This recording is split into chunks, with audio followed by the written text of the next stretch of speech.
bonjour à tous. Je suis ravie de me retrouver et de nous retrouver ensemble, enfin, de nous retrouver autour de ce webinaire qui est pour nous une première. Et eh bien, c'est vrai, les circonstances ont fait que ces circonstances nous ouvrent les outils numériques. Et je dirais, tant mieux. C'est vrai que dans le confinement, il n'y a pas que des mauvaises choses, il y a aussi des bonnes choses, c'est qu'on peut expérimenter le côté numérique et comme on l'évoquait tout à l'heure avec Maître Valiki, c'est très très bien. C'est positif aussi, il y a des côtés très positifs bien évidemment. Alors, je me présente, je suis Margaret Barcouda, la présidente de l'association Stop Burnout, le mieux vivre l'entreprise. Cette association, je l'ai créée en 2015, en juillet 2015, et elle a pour objectif de répondre à un besoin d'information, de prévention, d'accompagnement des particuliers et des entreprises dans un souci de préservation de la santé au travail. Alors, nous travaillons au plus proche de la Haute Autorité de Santé et alors, nous travaillons au plus proche de la Haute Autorité de Santé ainsi que des instances parlementaires nationales,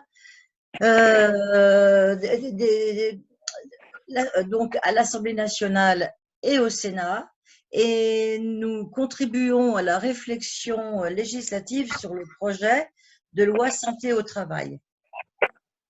Nous menons donc une action de terrain et de proximité aussi. Nous avons une équipe de consultants pluridisciplinaires, avocats, consultants en qualité de vie au travail, coachs, formateurs, médiateurs, médecins, psychothérapeutes, excusez-moi, et thérapeutes. Notre équipe assure un accompagnement dans la conduite du changement et peut intervenir à la fois sur le volet professionnel et sur le volet personnel. Alors, notre objectif, l'objectif de l'association Stop Burnout est de remettre l'humain au cœur de la société. Et le cœur est important pour nous. Au regard des circonstances actuelles, nos experts en QVT et en droit des entreprises ont à cœur d'intervenir pour vous donner des conseils. Alors, c'est vrai, comment gérer cette période de management à distance? Comment envisager au mieux la période de reprise qui s'annonce? Ce n'est pas une solution évidente, ni une situation évidente. Le confinement est en train de bouleverser le fonctionnement des entreprises, obligeant celles qui le peuvent à basculer les équipes en télétravail ou les contraignant à une activité partielle. Je dirais que l'erreur à ne pas faire est de repartir comme avant, sur les mêmes bases, et de considérer qu'un rythme de travail intense serait la seule solution pour rattraper cette période de ralentissement. Cette crise est un choc pour tous et elle est un choc à tous les niveaux. Nous allons devoir reconstruire avec courage, avec cœur, car je voudrais vous dire que là, le courage ne signifie pas être téméraire, mais sachez que le courage vient du cœur. Or, le courage prend ses racines et son élan dans le cœur. Voilà pourquoi le courage est fondamental. Nous allons donc devoir reconstruire avec cœur tout cela en se posant les bonnes questions sur ce qui est, au fond, la mission de l'entreprise. Les dirigeants ont un intérêt économique à réinventer l'entreprise, à réadapter leur organisation, leur management, en mettant en place un temps d'écoute et de construction collective. C'est l'occasion d'initier ou de renforcer, je dirais, oui, d'initier ou de renforcer un fonctionnement économique au plus près de l'humain. Les salariés devront aussi prendre leur part, se responsabiliser et ne pas attendre du seul chef d'entreprise un rôle d'homme providentiel. Il faudra aussi qu'ils contribuent à la sortie de la crise. Il faudra aussi que les entreprises redonnent du sens, réinventent des services innovants. Voilà. Et donc, nous vous adressons à vous. Nous nous adressons à vous, chefs d'entreprise du secteur privé et public, ainsi qu'à l'ensemble de vos collaborateurs. Le sujet de notre webinaire de ce jour est réaligner performance économique et valeur de l'entreprise. Nos experts vont envisager avec vous des pistes de réflexion sur la gouvernance d'entreprise et vous soumettre des outils destinés à rebondir dans les meilleures conditions possibles. Je vous rappelle les grandes lignes de ce qui sera abordé aujourd'hui par Caroline Joly, formatrice, médiateur agréé en qualité de vie au travail. Elle interviendra sur les outils de préservation de la qualité du lien social. Patricia Bazone, psychosociologue, consultante en audit d'entreprise, choisit de dire « replacer l'homme au cœur des processus économiques et sociaux ». Maître Marielle Valiki, avocat associé du cabinet Wabj, présentera les conditions juridiques de reprise de l'activité de l'entreprise dans le respect de la protection de ses salariés. Chaque intervention aura une certaine durée, d'entre 15 et 20 minutes, et ouvrira immédiatement le champ des questions écrites si vous le souhaitez. Avant de passer la parole à Caroline Joly pour la première intervention, je voudrais aussi remercier la CCI pour son soutien, ainsi que l'UPE 06. Je laisse la parole à Caroline Joly pour la première intervention. Caroline, c'est à toi. Merci Margaret pour cette entrée en matière très synthétique. Bonjour à tous, rebonjour. Ravie d'être parmi vous aujourd'hui. Alors, par écran interposé, par la force des choses, on est bien obligé de s'adapter. Voilà, c'est un premier webinaire organisé par l'association SBO, comme Margaret vous l'a dit, avec le concours de la CCI de Nice, que nous tenons tout particulièrement à remercier aujourd'hui. Alors, pour une rapide présentation pour les personnes qui ne me connaîtraient pas, donc je m'appelle Caroline Joly, je suis experte en qualité de vie au travail, je suis formatrice agréée et médiateur agréé FFCM AMI Médiation. J'ai une expérience assez longue de près de 20 ans dans d'importantes entreprises du secteur privé. J'ai une formation juridique à la base, mais j'ai fait beaucoup de RH et de management. Et aujourd'hui, j'apporte mon expertise au quotidien aux entreprises du secteur privé et du secteur public pour un accompagnement principalement sur des thématiques de bien-être au travail et de prévention des risques psychosociaux. Je suis par ailleurs une des vice-présidentes de l'association SBO avec Maître Marielle Valiki, que vous aurez le plaisir d'écouter tout à l'heure. Donc Margaret vous l'a dit, le sujet que nous avons choisi d'aborder avec vous aujourd'hui, c'est réaligner performance économique et valeur de l'entreprise dans l'optique d'une très prochaine reprise d'activité. Mon intervention fera à peu près 15 minutes et comme vous l'a dit Margaret, ouvrira immédiatement après, comme pour chaque intervenant, une petite séance de questions que vous pourrez nous poser par écrit par le biais du mode conversé qui est sur votre écran Zoom. Donc la situation, on le sait tous, n'est pas facile. Elle n'est pas facile sur le plan humain, elle n'est pas facile sur le plan économique. Nous nous trouvons tous, à l'échelle de la planète, impactés par la crise sanitaire. Les circonstances bouleversent l'ensemble de nos repères, tant personnels que professionnels. Elles nous font sans doute réaliser de manière encore plus évidente notre interdépendance, et ce, à tous les niveaux. Alors, vous l'avez compris, les aspects qui nous intéressent particulièrement aujourd'hui, ce sont les interdépendances humaines et économiques. Nous sommes tous unis, je dirais même réunis par la force des choses dans une histoire commune. Cette situation totalement inédite nous oblige encore plus que jamais à mener une réflexion collective sur le sens de notre place en tant qu'individu, mais également sur le sens de la place de chaque entreprise individuelle, de chaque groupe, à l'échelle de l'économie globale dans ce monde déstabilisé et très certainement fragilisé par nos décisions passées. À ce stade, je voulais partager avec vous quelques chiffres rapidement parce que je ne sais pas si vous avez fait attention, mais il y a un certain nombre d'études statistiques qui sortent en ce moment, qui ont été récemment publiées. Alors, la principale, c'est une étude statistique qui vient directement du ministère du Travail.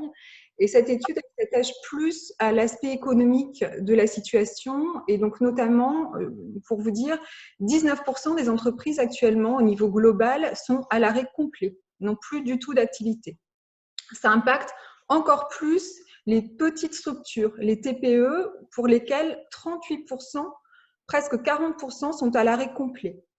Et au niveau global, 30% des entreprises sont en très forte diminution de leur activité. Donc, on s'en rend compte, l'impact économique, il est quand même extrêmement fort au niveau de l'activité. D'autant plus que 59% des entreprises ont mis une partie de leurs salariés en chômage partiel. Là encore, ça touche plus particulièrement les TPE-PME, puisque les grands groupes ont la possibilité et sont équipés pour faire du télétravail. En parallèle de ces chiffres économiques, je voulais rapidement vous dire deux mots sur une autre étude, une étude Opinionway, qui est parue à peu près en même temps que l'étude du ministère du Travail, qui se focalise, elle, plus directement sur l'impact psychologique de la situation pour les dirigeants, pour les chefs d'entreprise et pour les collaborateurs. Et alors là, deux chiffres importants. 44% des personnes donc sondées se sentent en situation de détresse psychologique. Et dans ces 44%, 18% sont dans une détresse psychologique extrêmement élevée. Et par ailleurs, cette détresse psychologique, elle a un effet direct sur le degré d'engagement des collaborateurs, parce qu'en fait, les personnes les plus en détresse, forcément, ont un degré d'engagement qui est complètement en train de chuter et qui pourra avoir un impact sur le plan économique, sur ces conditions de reprise. Alors, au vu de ces éléments, il est sans doute temps de prendre tous conscience, chacun à notre niveau, de, je dirais, notre interdépendance de destin. Il est sans doute grand temps de réaliser, si on l'ignorait ou si on l'avait oublié, que nos comportements individuels ont des répercussions collectives, puisque nous appartenons tous à une seule et même unité, une seule et même entité aux enjeux communs. Au niveau plus directement des entités juridiques que sont les entreprises, cette situation peut sans doute, malgré tout, constituer une opportunité à saisir d'orienter pleinement son activité vers un réalignement de la performance économique et des valeurs éthiques. C'est ce en quoi nous croyons au sein de SBO et c'est justement tout le cœur de notre sujet aujourd'hui. Vous allez voir, on va beaucoup parler de cœur, mais justement pour le lier à la performance économique et vous faire réaliser que les deux sont liés de manière extrêmement intime. Le temps de réflexion qui accompagne cette crise peut nous permettre justement de réaliser à quel point il est important d'avoir un lien social de qualité dans l'espace professionnel. Sciences économiques et qualité du lien social, en effet, ne sont pas à opposer. Ce ne sont pas deux notions antinomiques, elles sont bien au contraire complémentaires. Et elles sont conditionnées l'une par l'autre et elles se conditionnent l'une et l'autre. Parce qu'en fait, la performance économique, elle est directement conditionnée par le degré de motivation et le degré d'engagement des collaborateurs. Et le degré d'engagement et de motivation des collaborateurs, il est lui-même directement conditionné par un sentiment d'appartenance à une entité sociale dont les valeurs éthiques sont clairement posées, clairement définies, et puis surtout concrètement respectées au quotidien. Donc, vous l'avez compris, résultats économiques et qualité des relations interpersonnelles dans l'entreprise sont intimement liés, imbriqués, interconnectés, je dirais, à l'image de l'ensemble des collaborateurs qui forment précisément l'entreprise. Chaque maillon est utile et surtout, j'insiste sur ce point-là, chaque maillon doit trouver une utilité. Alors, à ce stade de mon intervention, je voulais partager avec vous une réflexion d'Henry Ford, donc célèbre industriel automobile américain, qui a été un chef d'entreprise extrêmement visionnaire en ce qui concerne toutes les méthodes de cohésion d'équipe. Et Henry Ford disait se réunir est un début, rester ensemble est un progrès, travailler ensemble est la réussite. Et c'est là où se place, à mon sens, toute cette notion, cette réflexion autour de la performance économique. Car travailler ensemble et travailler efficacement, c'est précisément faire lien et faire un lien de qualité avec ses collaborateurs. Pour l'OMS, l'Organisation mondiale de la santé, l'existence et la qualité des liens sociaux sont essentiels pour l'équilibre de l'être humain, et je dirais même a fortiori pour l'équilibre de l'entreprise. Les liens sociaux sont en fait protecteurs du stress, puisqu'on se rend compte que les comportements collectifs nous protègent des vulnérabilités individuelles. Ainsi, veiller à la préservation de la qualité du lien social dans l'entreprise, ça apporte une force, ça apporte une cohésion du groupe, et puis surtout, c'est là ce point sur lequel nous voulons insister, ça tout simplement génère un climat de travail bienveillant et productif. L'idée, c'est de passer de manière très concrète du chacun pour soi au chacun pour tous. Là, la force économique de l'entreprise, c'est fédérer, fidéliser le groupe sur des valeurs éthiques définies avec sincérité et authenticité, si possible, parce qu'on se rend compte que c'est ça qui fait le lien et la qualité du lien. Alors, il doit s'agir de valeurs d'entreprise mises en application au quotidien et dans lesquelles les collaborateurs adhèrent et se retrouvent pleinement et de manière durable. Alors, les principales, on peut noter la solidarité, l'intelligence collective, l'esprit de collaboration, la reconnaissance, la considération et puis la gestion humaine des équipes. Alors, sur ce point, je voulais partager avec vous et attirer votre attention sur ce qu'on appelle la montée en puissance des soft skills, c'est-à-dire les compétences psychologiques et comportementales des dirigeants et des collaborateurs, par opposition aux hard skills, qui sont les compétences qu'on mettait en avant jusqu'à présent, essentiellement les compétences techniques. Alors, en septembre 2019, le Forum économique de Davos a rendu son rapport annuel dans lequel il met en avant ces soft skills, l'importance de ces soft skills dans l'entreprise et rend exemplaire, présente comme modèle un mode de gouvernance collectif et humain. Alors, vous comprenez, ces soft skills, eh bien, en fait, elles représentent les compétences professionnelles clés à compter de 2020. Et surtout, elles contribuent à déterminer les valeurs de l'entreprise. Dans le top 10 de ces classifications, de ces compétences professionnelles clés, on a, c'est assez innovant, on a la créativité qui arrive en 3e place, on a la gestion humaine des équipes en 4e place, l'esprit de collaboration en 5e place, et là encore plus innovant, l'intelligence émotionnelle qui rentre dans ce top 10 à la 6e place. Par ailleurs, une étude de Cadre Emploi et Michael Page publiée en mai 2019 montrait que 62% des dirigeants maintenant étaient prêts à recruter et surtout à manager au quotidien sur la base de ces soft skills. Et en parallèle, une étude encore plus récente montre que 86% des cadres estiment que les entreprises doivent les former et proposer des formations aux soft skills parce qu'elles représentent une capacité d'améliorer la compétitivité des entreprises. Donc, il ressort de l'ensemble de ces éléments que les valeurs de l'entreprise se doivent de trouver leur fondement sur une responsabilité partagée entre le dirigeant et l'ensemble de ses collaborateurs. Pour être pertinentes, elles se doivent de résulter d'une co-construction, d'une co-implication de toutes les parties en présence à tous les niveaux, transverses, et puis surtout résulter d'un dialogue social ouvert, sain et puis collectif. En lien avec cette notion de soft skills et de valeur d'entreprise, je voulais vous parler aussi de ce qu'on appelle la politique RSE, parce que pour moi, tout ça est étroitement lié.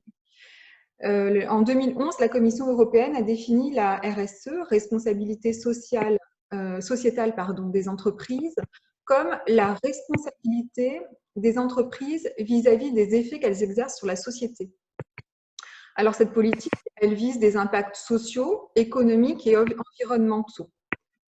Alors, nous concernant, on va plus s'attarder par rapport au sujet du jour sur l'impact social de la RSE. Et l'impact social, eh bien, en fait, c'est la priorisation des domaines d'action liés à la gouvernance de l'organisation, à la qualité des relations de travail et à la qualité des conditions de travail. Voilà les éléments essentiels. Et donc, il y a une corrélation directe entre la nature du lien social et la performance économique. C'est donc la qualité du lien social qui a travaillé en interne dans l'entreprise.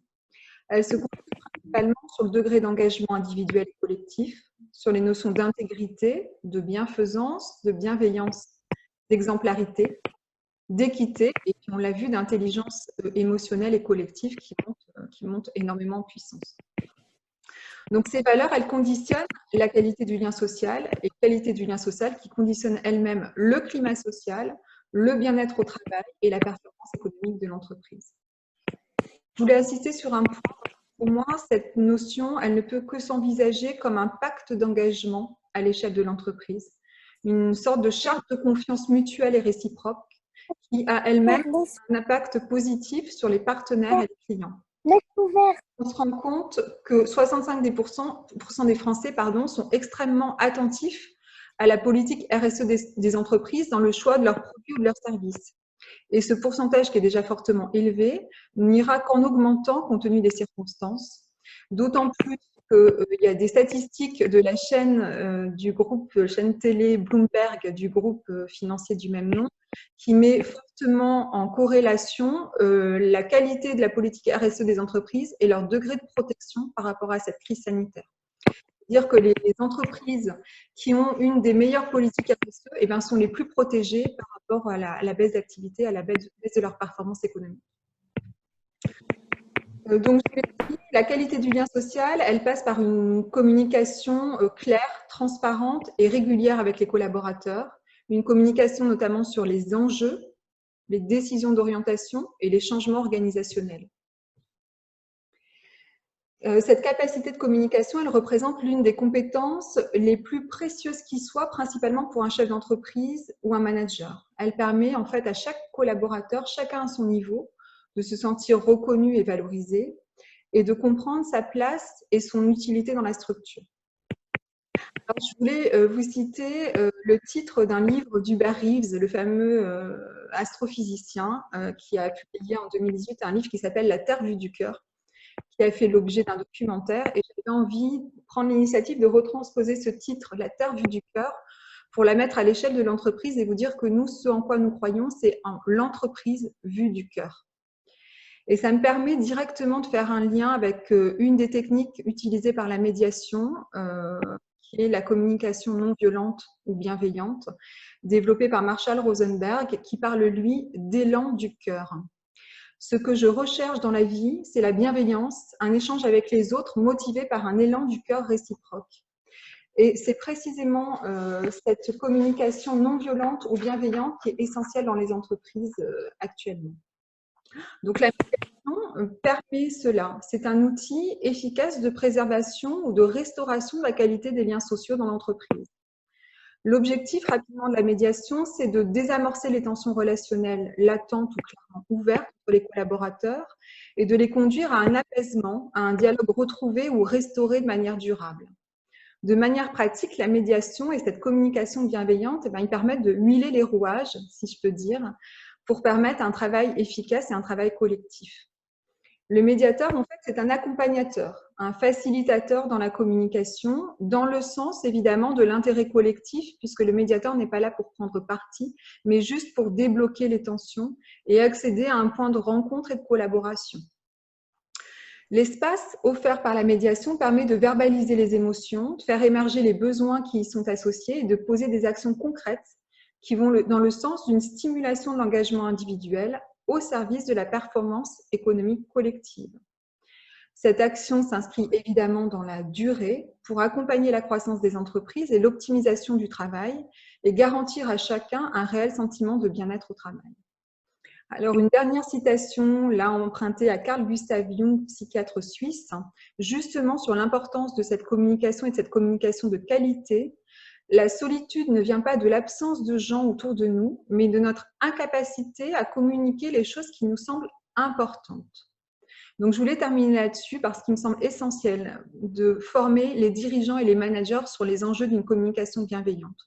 On le voit bien, c'est dans un intérêt économique, c'est dans un intérêt de mieux vivre ensemble dans l'entreprise et c'est aussi une demande, un besoin des salariés et des collaborateurs. Ça va permettre justement de porter les valeurs de l'entreprise avec efficacité et conviction.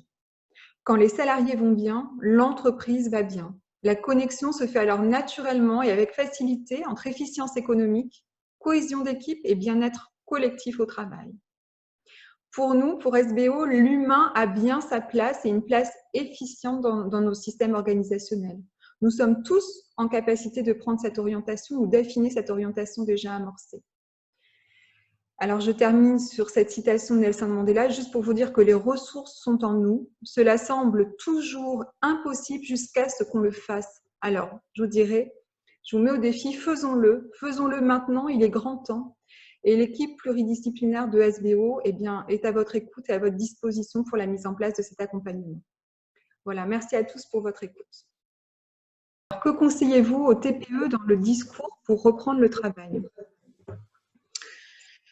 Alors, très bonne question. Marielle, je pense que tu pourras aussi en parler tout à l'heure. Hein, tu vas être plus directement concernée. Moi, j'ai juste rapidement donné mon sentiment, mais vraiment dans une optique justement de communication bienveillante.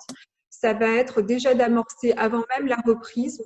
Je ne sais pas dans quelle situation vous êtes, si c'est une situation de chômage partiel, de télétravail, mais avant même la reprise effective, de commencer à amorcer ce dialogue avec les équipes, d'ouvrir ce champ d'écoute sur leur ressenti, sur leurs besoins, et puis de pouvoir mettre en place dès la reprise effective ces espaces de discussion, ce qu'on appelle les EDD, et pour lesquels l'ANACT et l'ARACT sont fortement favorables comme mode de prévention des risques psychosociaux. Donc voilà, accompagner ces réunions de groupe ou en globalité ou par service en accueillant justement les besoins et en libérant le dialogue.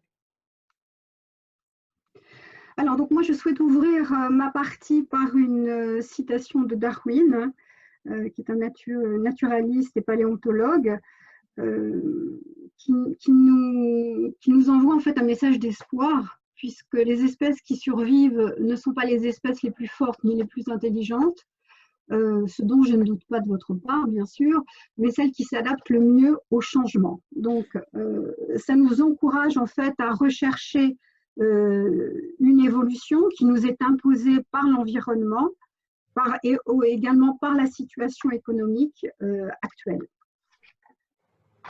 Alors, on continue.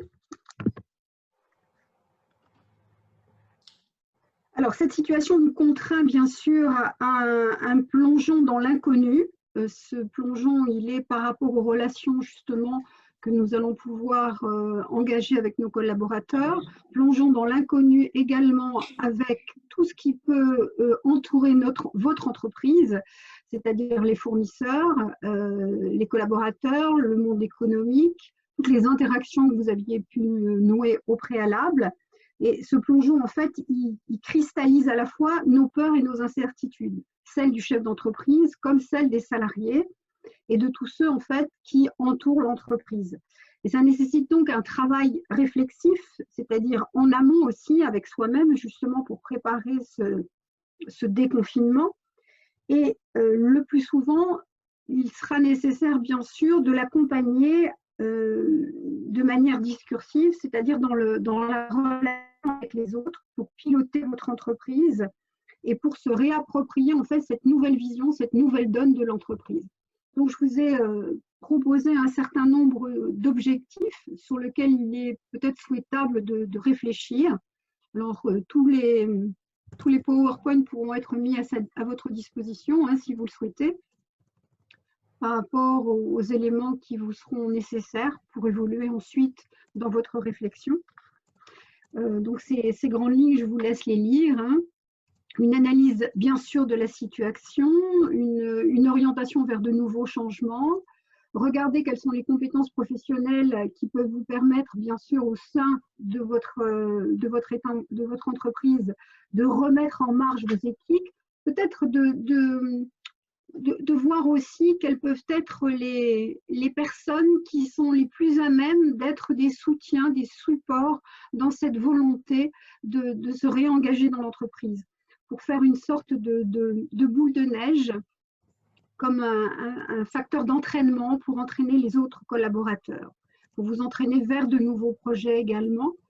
Réidentifier un certain nombre d'intérêts, de valeurs, d'aspirations. C'est pour ça que c'est intéressant de questionner bien sûr vos salariés et de vous questionner vous-même et d'identifier les difficultés à surmonter. Donc, toute cette pré-reprise, elle peut nous permettre de revoir un peu nos lignes de force. Donc, je vais continuer.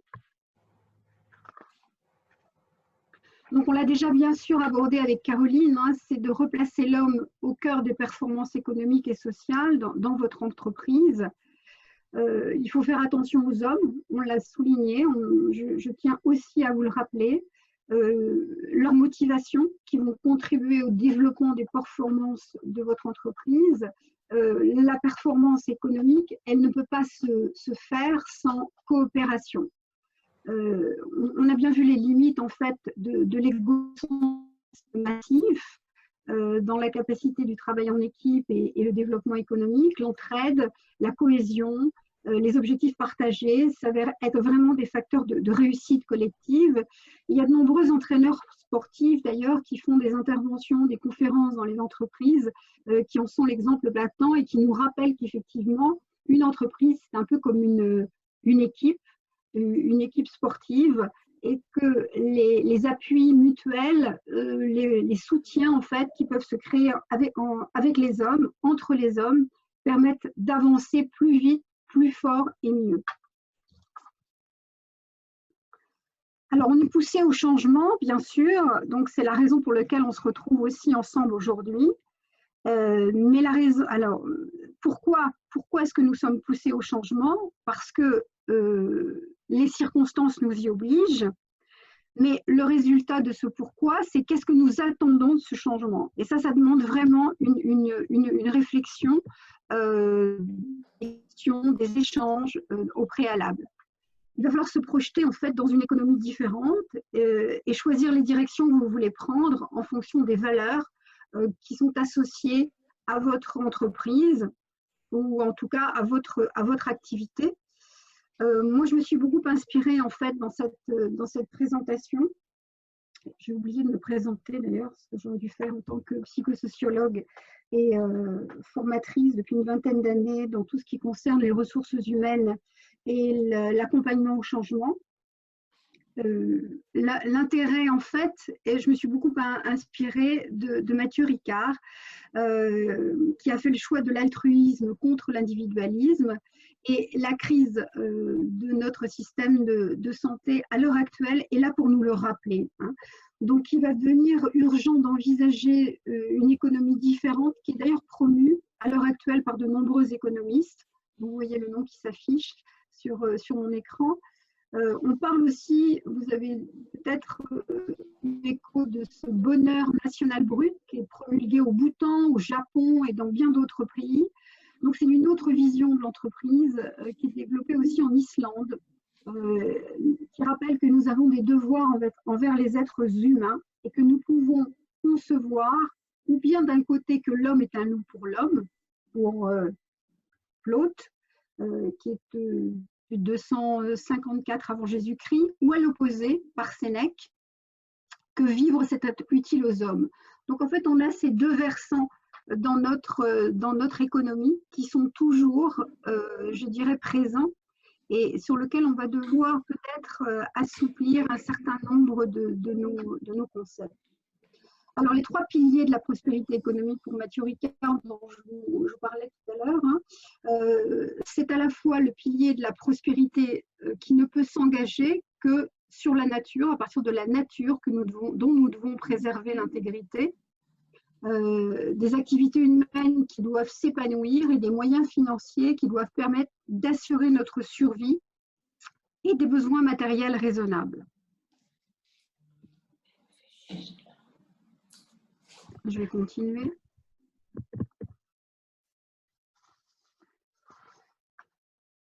Caroline, on a beaucoup parlé là tout à l'heure aussi, hein, donc je insiste un petit peu toujours sur cette question des valeurs pour transformer nos comportements, parce que les valeurs, en fait, c'est ce qui nous anime, c'est ce qui nous motive, c'est notre processus de changement.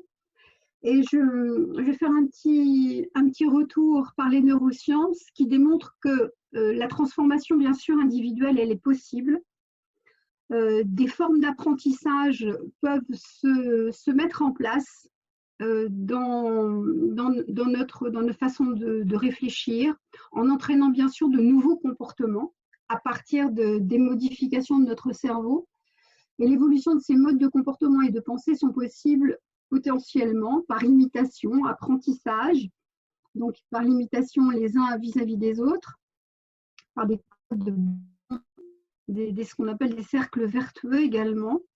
La plasticité de notre cerveau, l'épigénétique en particulier, démontre notre capacité d'adaptation, d'évolution à un monde compassionnel, pour peu que nous puissions envisager dans notre vie professionnelle ces notions de bien-être réalignées au cœur de notre économie et de celle de votre entreprise. Donc l'épigénétique, en fait, elle est très intéressante parce qu'elle nous montre que les choses ne sont pas fixées dans notre cerveau et qu'au contraire, selon nos modes de pensée, selon nos modes de réaction, selon l'environnement dans lequel nous nous trouvons, des changements sont possibles, des évolutions sont possibles et je dirais au-delà du fait qu'elles soient possibles, elles sont souhaitables et indispensables dans notre future vision du monde. Pour revenir à des notions un peu plus économiques, la nouvelle donne qui apparaît pour chaque chef d'entreprise, c'est de se repositionner dans un écosystème entrepreneurial, cette obligation en fait de tenir compte de ce qui se passe à l'heure actuelle pour se réinventer, se rappeler que le salarié heureux, c'est forcément un salarié qui a envie de travailler, qui est quelqu'un d'engagé, qui va être performant, qui a envie de bien faire de toute façon.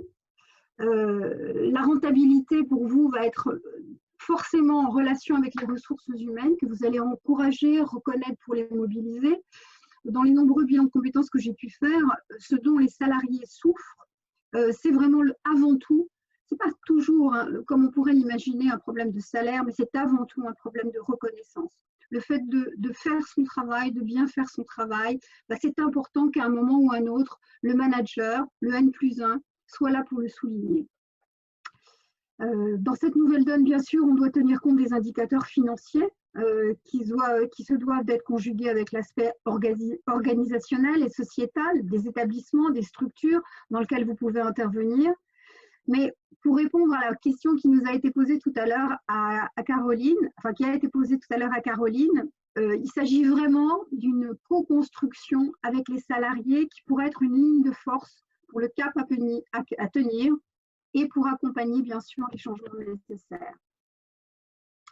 Je vous cite Antoine Ribou, capitaine d'industrie, qui a été le PDG de Danone, que les facteurs on ne motive pas les hommes avec des discours, mais en respectant leurs aspirations profondes. Je pense que c'est important en fait d'en tenir compte dès le départ, avant la reprise. Les facteurs de motivation des salariés, mais aussi peut-être les vôtres comme chef d'entreprise. Ce n'est pas le métier qui donne du sens, mais l'histoire que l'on construit autour. Donc ça, c'est le petit conseil en fait d'un conseiller en carrière. Selon lui, ce qui va motiver vos salariés, ça va reposer sur 3 piliers. Le purpose, ce qui a du sens. Le mastery, c'est là où je me sens bon, c'est-à-dire compétent. C'est très important en fait, de se sentir bon dans ce qu'on sait faire, dans ce qu'on doit faire pour l'entreprise. Et l'autonomie, la possibilité de gérer vos projets. Alors, pas forcément uniquement selon vos envies, mais à la fois selon vos compétences, mais aussi selon le rythme qui vous est propre. Donc, le bien-être au travail est étroitement lié à la performance économique et à l'ensemble en fait de ses motivations. Merci de votre écoute bienveillante. J'attends avec un grand plaisir les questions que cette intervention aura pu susciter. Sans pouvoir vous assurer de la capacité à pouvoir y répondre. Néanmoins, j'essaierai. Alors, Patricia, on a eu des commentaires pendant ton intervention sur justement cette volonté de changement et de se dire que c'est peut-être une opportunité à saisir que que de réorienter son activité différemment. Il y a par contre une question plus directe sur comment faire pour limiter les faillites, les licenciements, la mise à l'écart de nombreux salariés et entrepreneurs. Alors pour la faillite, ça je laisse Maître Valicki nous donner, nous éclairer face à la complexité juridique, économique que cette situation de confinement a pu générer. Je pense que fort heureusement, elle peut apporter de nombreuses réponses, hein, et proposer les procédures à mettre en place. Parce que là, on est dans ce que j'appelle du dur, hein. Il y a les sciences molles qui sont la psychologie, les sciences humaines, et vous avez les sciences dures. Voilà. Donc, moi, en ce qui concerne la faillite, je dois m'avouer vaincue. Je ne peux pas faire grand-chose. Je ne peux que tenir compte des individus qui sont en difficulté dans ce cas-là, hein. Voilà. Donc, est-ce qu'il y avait une autre question avant que je passe la parole à Maître Valicki? Pas d'autres questions pour l'instant. Pendant que le PowerPoint va s'afficher, je vais en profiter pour faire ma petite introduction. Donc d'abord, aujourd'hui, je suis là dans une double qualité, en qualité de membre du bureau de l'Union patronale, et je représente Philippe Renaudy, et qui est donc, c'est les entreprises qui s'expriment, et également, je suis Marielle Valicki, je suis avocat au barreau de Nice et de Paris. Mon domaine d'intervention, ce sont les entreprises. Ceux qui me connaissent savent que je fais du bénévolat depuis 30 ans dans tout ce qui touche à l'entreprise, de près ou de loin. Et effectivement, je pense que si je m'en occupe mieux, c'est juste parce que je les aime. Parce que pour moi, les entreprises, c'est la source de la richesse. Ça crée des emplois, ça crée de la valeur. Mais en revanche, bon, ces entreprises, il y a quelquefois des dysfonctionnements. Et aujourd'hui, on est là pour parler de cette reprise d'activité des entreprises en respect de la protection des salariés. Alors, il y aura donc deux parties dans mon intervention, et si ça ne vous dérange pas, je répondrai à toutes les questions après. Comme ça, vous aurez une vision assez complète de mon intervention qui va répondre à certaines des questions. Et après, je suis à vos dispositions pour écouter toutes vos questions. Alors, la reprise de l'activité de l'entreprise, la vie ne s'est pas arrêtée. C'était effectivement mon premier titre. La vie de l'entreprise, elle a continué. Effectivement, on a considéré, suivant les domaines, j'avais tous les chiffres de l'Union patronale, mais je vais pas du MEDEF national, hein, donc je ne vais pas vous assommer avec ça, mais on a tous les chiffres de reprise d'activité, totale ou partielle, sachant que par exemple, dans la grande distribution, on est à 100%, dans le BTP, on est à moins 95%. Donc vous imaginez bien qu'effectivement, il y a des entreprises qui sont totalement à l'arrêt, il y a des entreprises qui sont à flux tendu. Et il a fallu que la vie s'organise. Donc, la première partie de mon intervention, c'est la vie de l'entreprise, elle s'organise. Alors, quelques petits rappels. On a dit que tous les tribunaux étaient fermés, que plus rien ne fonctionnait. C'est faux. Alors, les tribunaux fonctionnent. Vous me direz, bon, une entreprise, est-ce qu'elle a besoin de tribunal? Oui, par moment. Et on va commencer par le premier auquel elle peut avoir besoin, qui s'appelle le tribunal de commerce. Alors, le tribunal de commerce, c'est celui qui va statuer sur tous les problèmes entre les professionnels, entre les entreprises, et qui, dans des périodes comme aujourd'hui, notamment si on a des problèmes financiers très importants, qui va permettre d'avoir en ligne, grâce à tribunaldigital.fr, un accès direct au président et au vice-président. Alors là aussi, je vais donner mon petit exemple personnel. Il a fallu que je sois acculée et qu'effectivement, je ne puisse pas faire autrement pour arriver à Tribunal Digital. Je pensais que c'était plus sympathique d'envoyer des courriers, de passer les voir. Là, ça y est, il a fallu être au pied du mur pour que j'utilise cet outil qui est extrêmement bien. Qui permet quoi? Qui permet d'avoir un entretien avec le président du tribunal de commerce par téléphone ou par visio, de demander l'ouverture de procédures de prévention, conciliation, mandat ad hoc, et ça c'est fondamental, déclarer une cessation des paiements si nécessaire. Je peux revenir, même si ce n'est pas le thème, sur les procédures collectives, parce qu'une des ordonnances a effectivement arrêté à partir du 12 mars. On ne pourra pas vous en reprocher d'avoir tardé à déposer le bilan, et de saisir les tribunaux pour les affaires les plus urgentes qui nécessiteraient d'être plaidées et qui peuvent être plaidées en visioconférence. Les différents tribunaux qui sont sur notre département, que ce soit Nice, Antibes, Cannes ou Grasse, ont tout mis en place, tous, ce genre de visioconférence pour être accessible, pour que justement les chefs d'entreprise dans une tempête, parce qu'on peut parler d'une tempête, on peut parler enfin d'un ouragan, d'un tsunami. On a quasiment tous été scotchés. Entre guillemets, les pauvres restaurateurs, on leur a dit à 20h qu'à 23h, leurs établissements devaient être fermés. C'est d'une violence, il y a des stocks, il y a des salariés. Enfin, c'est extrêmement violent, c'est extrêmement anxiogène pour les êtres humains qui travaillent dans ces entreprises, que ce soit pour les dirigeants, pour les salariés. Donc là, effectivement, l'intervention d'aujourd'hui était de mettre du lien entre les salariés et l'entreprise, comment faire de la performance sans avoir l'air, excusez-moi, je vais peut-être vous choquer, mais un peu niais, parce que quand on parle de respecter les salariés ou tenir compte du bonheur dans l'entreprise, moi, à chaque fois, on me regarde avec un petit air entendu du style « elle est gentille ». Non, non, non, non, on ne parle pas du tout de gentillesse, là, on parle d'efficacité. Et aujourd'hui, il aura peut-être fallu qu'on soit au pied du mur d'une crise sanitaire mondiale aussi gravissime, avec un confinement, avec les fermetures de tous les commerces, de la plupart, pour se rendre compte qu'on ne pouvait plus continuer de la même façon. Alors ces tribunaux, ils sont là, et donc c'est la première slide, c'est le tribunal de commerce. Non pas, plus personne, à partir du 12 mars, en fin de compte, personne ne pourra vous assigner au redressement judiciaire si vous ne payez pas. Alors, on va parler des risques les plus importants, l'URSSAF, les charges sociales, fiscales, on ne peut plus. Donc, c'est une protection qu'on a donnée aux entreprises. Pour autant, malheureusement, quand le président de la République nous dit « on va tout faire, il n'y aura pas de faillite », là, malheureusement, enfin, peut-être qu'il le pense, en tout cas, c'est impossible. Et il va falloir être réactif et solidaire, mais j'en parlerai plus tard. Donc, les tribunaux de commerce, ils continuent à fonctionner au service des entreprises, pas contre les entreprises, au service. Et c'est ça qu'il faut entendre aujourd'hui. C'est ce qu'on peut imaginer. Les gens ont peur des tribunaux en France, comme ils ont peur du fisc. Enfin, il y a 3-4 peurs assez civilisationnelles, un peu incompréhensibles, parce que si on regarde sur une probabilité d'être contrôlé, je ne sais pas de combien elle est, mais elle n'est pas très importante. Donc, le tribunal, ça peut être pour vous aider. Et quand on fait de la prévention des entreprises, et c'est un des rôles majeurs que mon cabinet s'attache à vraiment développer, c'est de prévenir.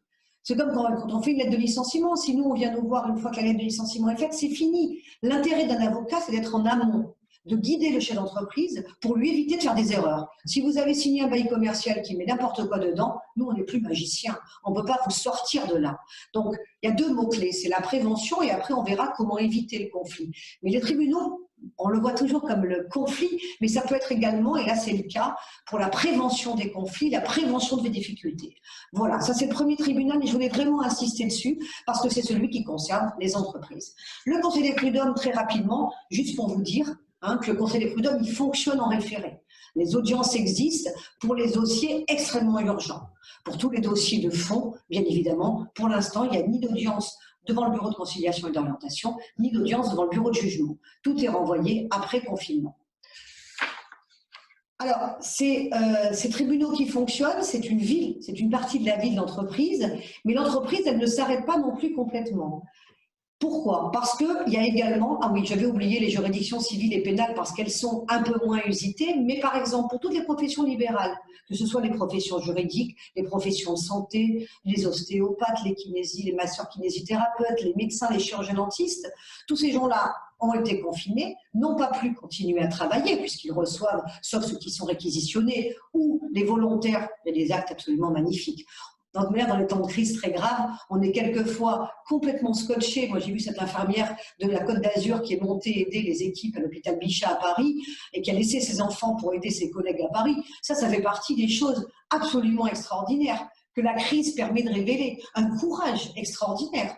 Donc, il y a des manifestations courageuses et dynamiques et solidaires. Et puis, il y a des gens qui réagissent moins bien. C'est l'être humain, tout simplement. Donc, pour en revenir aux tribunaux, le tribunal judiciaire, puisque depuis le 1er janvier, on n'appelle plus ça le TGI, on appelle ça le tribunal judiciaire, il fonctionne pour toutes les professions, je dirais, juridiques et de santé qui ont des difficultés financières et qui ne vont pas aller devant le tribunal de commerce. Eux, ils vont aller devant le juge judiciaire. Et là, il existe aussi, le vice-président du tribunal judiciaire de Nice a mis en place des audiences qui peuvent fonctionner quand il y a des problèmes financiers extrêmement graves, de faire de la prévention, des mandats ad hoc, des conciliations, ou ouvrir une procédure collective. Donc les tribunaux ne sont pas tous fermés. Après, vous avez également, et ça c'est juste pour la culture générale, ça n'a pas de lien avec l'exposé d'aujourd'hui, il y a des audiences correctionnelles qui sont maintenues, et ça effectivement, on peut en avoir besoin. Enfin, nous on n'en a pas besoin, mais bon, je dirais que ça fonctionne. Voilà en ce qui concerne juste cette petite parenthèse sur les tribunaux quand on en a besoin, quand on peut être une entreprise ou une profession libérale ou un artisan ou un commerçant. La slide d'après, c'est est-ce que la vie continue? Oui, la vie continue. Alors on peut dire, ah non, mais c'est plus possible, on ne peut pas aller chez le notaire, on ne peut pas aller chez l'avocat. Si, on peut ne pas y aller, mais on peut faire comme aujourd'hui, les voir en direct et signer des actes électroniques. Alors, la signature électronique, effectivement, les actes d'avocat ont toujours existé. Hein. On peut faire aujourd'hui, moi je suis en train d'en faire 3, et pour 2 des restaurateurs, alors là j'avoue que là aussi, bravo. Bravo de ne pas avoir annulé votre volonté d'acheter un fonds de commerce de restauration dans la période où on se trouve. Hein, franchement, il y a des initiatives et des gens, des chefs d'entreprise qui majoritairement le sont, mais il y en a certains, c'est waouh, quand même. Donc, on peut faire des sessions de fonds, on peut faire des sessions de parts, on peut faire des baux commerciaux, on peut faire des actes électroniques. Ça a toujours existé. Il y a la protection juridique des actes d'avocat qui est donnée et c'est donc totalement sécurisé. Hein. Donc là, il ne faut avoir aucune crainte. C'est sécurisé par notre réseau intranet, par notre RPVA, en lien avec le Conseil national. Les notaires. Alors les notaires, ils sont passés à l'acte électronique, mais en signature des clients, si j'ose dire. Mais un décret du 3 avril a prévu qu'ils pouvaient également recevoir les actes seuls, à distance, même quand aucune des parties ne sont là, la signature du notaire étant suffisante. Donc ça, c'est une avancée majeure. Parce qu'avant, il fallait faire des procurations, il fallait faire vraiment énormément de choses, c'était extrêmement compliqué. Là, aujourd'hui, ce décret, et j'ai pas mal d'études notariales qui se sont mis au goût du jour, qui là aussi ont dû appeler leur gestionnaire de logiciels entreprise pour s'adapter et mettre en place cet outil pour que tout ne s'arrête pas forcément. Indépendamment de ces signatures électroniques, donc vous avez vu, les différents contrats vont pouvoir être passés, alors que tout le monde a pensé qu'il ne se passait plus rien. Faux, si vous avez besoin, et on est bien, si vous avez besoin, la vie de l'entreprise continue. Alors, il y a différentes ordonnances qui ont modifié beaucoup de choses, notamment celle du 25 mars, on en a dû avoir une quinzaine, je crois, dans la nuit du 24 au 25 mars. Il y a des délais qui ont été allongés. Parce que là aussi, on vous a parlé de force majeure, j'y reviendrai tout à l'heure, mais on vous a parlé de tous les délais suspendus et quelquefois, nos journalistes, ce ne sont pas tous des juristes, c'est pour ça que notre cabinet, on a tous fait des notes.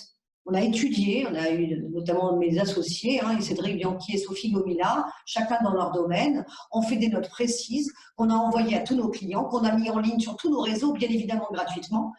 Là, il faut être solidaire, c'est une évidence. Hein. Il faut essayer de sauver les meubles et il faut essayer d'éviter la casse au maximum. Là, on est vraiment là-dedans. Hein. Donc, on a essayé d'expliquer, de rendre abordables des choses qui ne sont pas toujours rédigées de façon extrêmement claire.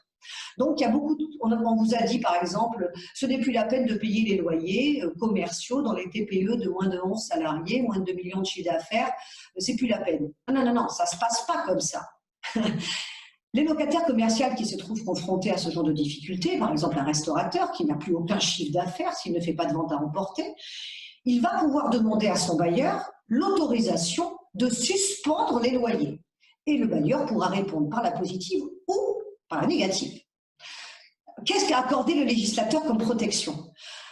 Il a apporté une protection très importante, c'est-à-dire que si vous ne payez pas le loyer à partir du 12 mars jusqu'à la fin du déconfinement, votre propriétaire, ce qu'on appelle le bailleur en termes techniques, ne pourra pas vous assigner et demanderait votre expulsion. Mais vous voyez, comme quoi la présentation entre dire c'est plus la peine de payer son loyer et la vérité technique, si j'ose dire, c'est-à-dire si vous ne le payez pas, vous ne risquez pas de perdre votre loyer, vous ne risquez pas de perdre votre local, le juge ne prononcera pas la clause résolutoire, il ne prononcera pas la résiliation du bail, c'est pas tout à fait pareil.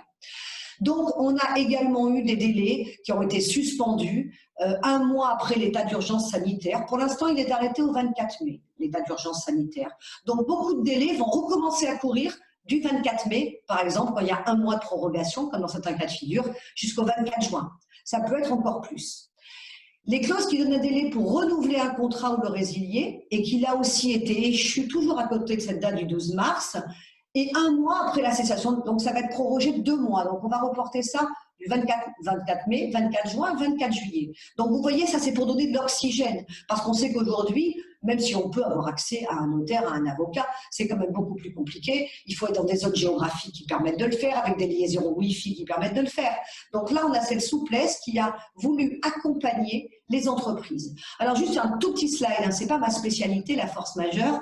Cédric Bianchi, mon associé, est très très féru de ces notions qu'on nous apprend à la fac pendant de nombreux cours. Hein. Mais globalement, comme on entend à chaque fois dire dans les médias là aussi, la force majeure, on n'est pas obligé de payer, la force majeure, on n'est pas obligé de, j'ai voulu que vous ayez une tout petit bébé culture générale sur ces cas-là. Qu'est-ce qu'est la force majeure habituellement? La force majeure, ça dispense de l'exécution d'une prestation si on démontre 3 critères: extérieur, imprévisible, irrésistible. Mais par exemple, et là je donne, alors la crise du Covid-19 peut être considérée comme irrésistible, hein, c'est-à-dire que si vous ne pouvez pas faire de télétravail, eh bien c'est fini, hein, vous ne pouvez pas travailler. En revanche, si le télétravail est possible, vous n'êtes pas dans la force majeure. Imprévisible, alors là effectivement je donne cet exemple pour être aussi pragmatique que possible. Vous avez décidé de vous marier le 15 décembre et il n'y avait aucune problématique, en tout cas aucune problématique dont on ait connaissance, c'est peut-être un peu plus juste. Vous étiez prévu de vous marier le 15 avril, on est en plein confinement, c'est impossible, vous êtes dans la force majeure. Deuxième cas de figure, parce que le confinement vous a rapproché de votre conjoint, vous avez prévu, je dirais, le 20 mars de vous marier. Là, le 20 avril, on va considérer que non, le 20 mars, vous saviez qu'on était en plein confinement, vous connaissiez les caractéristiques de la cessation de pratiquement toutes les activités, ce n'est pas la force majeure. Donc vous voyez, ça c'est le métier de juriste, hein. On a des principes, des exceptions, ça c'est toutes nos études de droit qui sont liées là-dessus. Mais c'est ce qui en fait aussi, je dirais, le côté passionnant, c'est qu'il n'y a pas de routine chez nous. Il n'y a qu'une chose qui n'arrive jamais des métiers d'un avocat, c'est de s'ennuyer. Voilà. On ne s'ennuie pas parce qu'il y a toujours des choses invraisemblables. Et la jurisprudence, c'est-à-dire l'ensemble des décisions rendues par les tribunaux, qui vont être rendues dans les mois et semaines qui vont arriver et qui vont suivre l'état de confinement, enfin ça va être des choses totalement nouvelles. Nous n'avons aucun recul. Il n'y a aucune crise. Dans les annales de la justice, nous n'avons jamais connu cette crise-là. Ou en tout cas, parce qu'il y avait la grippe espagnole, mais les moyens de communication ne nous ont pas permis à l'époque de savoir ce genre de choses. Donc, on va être dans un état de droit où on va créer du droit. On va être dans la création du droit. Et la meilleure façon de faire de la création du droit, et là je vais faire un clin d'œil à ma co-intervenante Caroline et également à Chantal, c'est également de faire du droit de façon la moins contentieuse possible, avec ce qu'on appelle le règlement alternatif des conflits. Alors ça peut être la médiation, ça peut être différentes approches, mais en revanche, les tribunaux sont surchargés, il va falloir essayer de réfléchir différemment et un peu de moins de franco-française, mais j'y reviendrai tout à l'heure. Donc voilà ce petit topo sur la force majeure. Ma deuxième partie de mon intervention, c'est la vie sociale continue. Hein. Nous avons des ordonnances, notamment celle du 25 mars, et la slide d'après, s'il vous plaît. Voilà, dans la vie de l'entreprise, alors là, la vie de l'entreprise, elle a quelquefois des assemblées générales à faire, des assemblées générales d'approbation des comptes, des conseils de surveillance, des conseils d'administration. Qu'est-ce qui se passe là? Alors bon, là aussi, même si on peut critiquer, c'est très facile la critique. Ceux qui ne font rien peuvent toujours critiquer ceux qui font tout. Mais là, ceux qui ont essayé de faire, en rendant des ordonnances un peu désordonnées, quelquefois pas toujours très accessibles, en tout cas, ils ont essayé de faire. Et ils ont essayé de faire que la vie de l'entreprise continue. Donc effectivement, aujourd'hui, on va pouvoir tenir la vie de l'entreprise et tenir des assemblées générales, tenir des conseils de directoire, des conseils de surveillance, des conseils d'administration. Et là, même si les statuts ne prévoient pas, et là on reconnaît quand même un petit pragmatisme qui moi me plaît bien, les assemblées générales peuvent se tenir par téléconférence ou visioconférence à condition d'en informer les associés au moins 3 jours ouvrés avant la réunion. Donc là, un simple mail à tous les associés, il y a une situation d'urgence, il faut demander un PGE, il faut faire des licenciements, il faut mettre les salariés en... Et là, effectivement, on va pouvoir réunir les associés de la société, si on a plusieurs associés, ou les actionnaires, si on est sous forme de société. Donc la vie, elle continue effectivement. Et qu'est-ce qu'on a aussi comme possibilité? Par exemple, vous le savez, les sociétés qui arrêtent leur compte au 31 décembre doivent convoquer une assemblée générale d'approbation des comptes avant le 30 juin. Ça, c'est le principe. Donc il faut passer le slide. Ça, c'est le principe. Comment on fait en ce moment? Alors là aussi, ils ont prévu qu'il y aurait notamment, là on peut passer cette slide parce que j'en ai parlé, donc pour les assemblées, non, il y en a une qui a disparu, bon c'est pas grave, je vais vous la dire en direct, les assemblées générales qui devaient être tenues soit à partir du 30 octobre, soit à partir du 31 décembre, vont être prorogées de 3 mois, donc là vous avez un peu de souplesse, sauf si le commissaire aux comptes a rendu son rapport avant le 12 mars. Parce qu'effectivement, on considère que si le commissaire aux comptes a rendu son rapport parce que votre société a un commissaire aux comptes, c'est qu'il a eu les comptes, donc c'est que le bilan est fait, le rapport du CAC est fait, donc vous pouvez tenir votre AGO, c'est-à-dire Assemblée Générale Ordinaire d'approbation des comptes. Donc là, voilà, la vie de l'entreprise, c'était ma première partie d'intervention, elle peut continuer. Et c'est important de le savoir. Et je dirais même, elle doit continuer. Alors, elle doit continuer, est-ce qu'elle doit continuer dans n'importe quelle condition? Est-ce qu'elle doit continuer de manière totalement désordonnée? Non. Alors là, on arrive sur le deuxième volet, qui est le volet social. La vie de l'entreprise, elle va devoir continuer en respectant la santé des salariés. Première slide, vous allez le voir, l'employeur est tenu d'une obligation de sécurité résultat. Pour tous les jurys, c'est très simple. Pour tous les autres, ah bon, c'est quoi la sécurité résultat? L'article, effectivement, du Code du travail le prévoit de façon très précise. L'employeur prend les mesures nécessaires pour assurer la sécurité et protéger la santé physique et mentale des travailleurs. Donc, il doit faire de la prévention, il doit faire des actions d'information et la mise en place d'une organisation et de moyens adaptés. Voilà, donc là, effectivement, vous le voyez, ça répond en partie à la question qui a été posée tout à l'heure. Est-ce qu'on doit informer ses salariés? La réponse, elle est oui. Alors, on doit le faire parce que c'est bien en termes de management, bien sûr.